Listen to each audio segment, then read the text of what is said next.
Ladies and gentlemen, welcome back to Driven Wild. Today we are talking about my toxic relationship with gig work. This video is going to be a lot more off riff, and normally I wouldn't focus on making videos like this, but there's been something on my mind recently that I feel just compelled to talk about recently because, again, I think people are starting to notice that the frequency of my videos has gone down. And while I do believe that the direction I'm going in is a positive one, I did want to talk a little bit about why and some of the things I'm starting to notice with gig work. So in this video, we are going to be talking about my toxic relationship with the gig economy, some of the things that have been happening in my life recently, and everything in between. But before we do that, let's go over a quick disclaimer. The content of this video does not contain, is never intended to be, legal, business, financial, tax, or health advice of any kind. This video is for entertainment purposes only. It is advised that you conduct your own research and consult qualified professionals before applying anything you find online. I also want to be clear that everything that we're going to be going over is very market to market and case by case. What applies to me in my market may not apply to you. Also, what I'm going to be talking about is pretty personal, so a lot of this may not apply to you at all, but I just feel compelled to talk about it. So with that said, let's get started. So as I've said before, I've dropped down the frequency to my videos, and my intention was to maintain a Monday, Wednesday, Friday schedule and also maintain the other channel, the Gone Wild live clips and podcasts, where we take the live streams and cut them down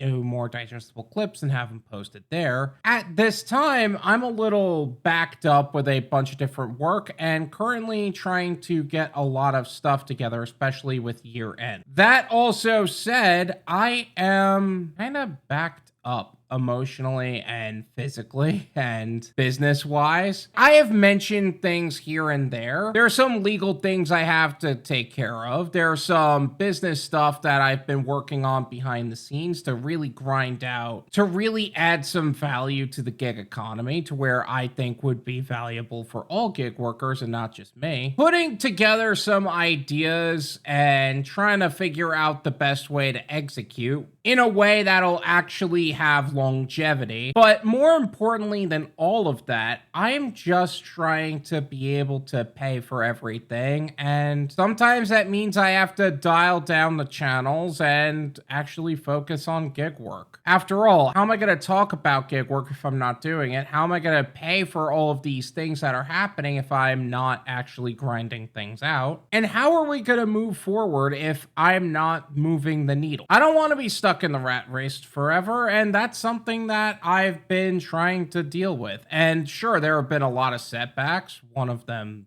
today, but the point is that I would like to add more value to the gig economy as a whole, not just talk about it, you know? And with all of that said, that meant I needed to take a step back from actually creating content. And not to mention how emotionally taxing that is. And I didn't want to mouth off at something to where it could actually bite me in the ass later. Regardless, that meant I was doing gig work more often. And why does it feel like now that I'm back in the gig economy on a lot more of a hands-on approach than I was before, why does it feel like it's a little bit more toxic on the customer side? Why is it that I feel like I'm noticing a lot more of the shady things that are happening? Why does it feel like I have to deal with support on a more aggressive level? I've had to call support 3 days in a row multiple times. And sometimes I end up working late on some of these apps because if you're grinding and you've got momentum, why not just keep it, right? And the final delivery for the night, the person behind the counter claimed that the order was picked up by someone else. But then I get a notice that they claimed I picked up the order but never delivered it. Like, what kind of nonsense is that? They said it was picked up already. I didn't pick it up. It has been inspiring for other videos, and I will talk about that in more detail in the future. But you know what the craziest thing is? You know what the most wild thing to me is?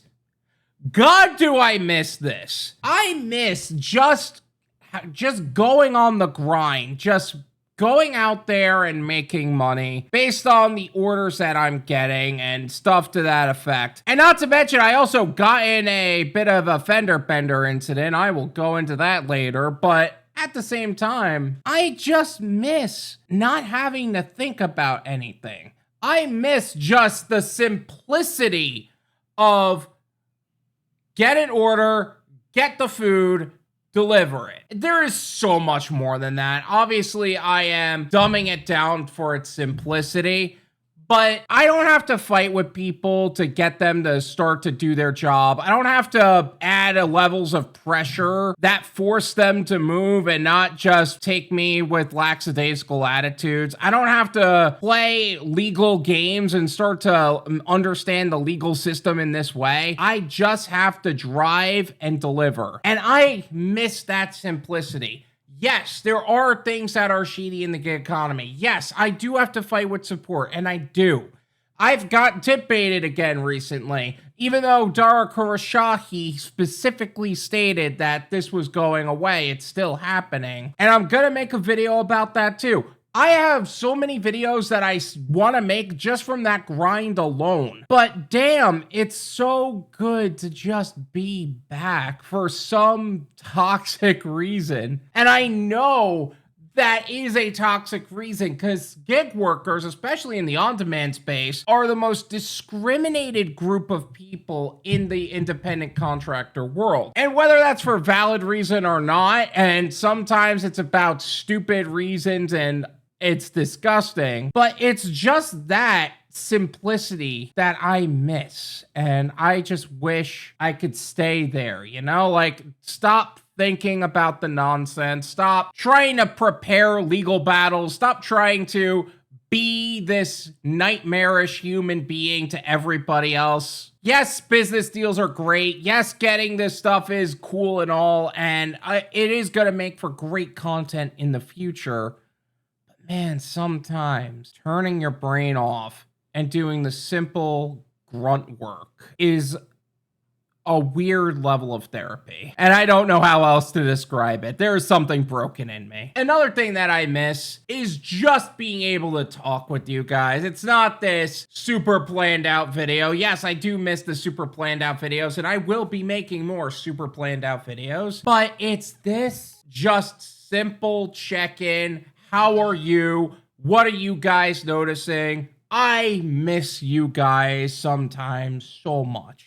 Guys, thank you so much for watching. Thank you for sticking with me during this crazy season. Check out my website, drivenwild.com, to check out some of the services and opportunities that we currently are offering and will be offering in the future. Also, check out my Patreon for more exclusive content, from raw live stream replays, exclusive clips that can't be posted to YouTube, and other membership perks that are available to you there. Once again, thank you so much for watching. Like, subscribe, and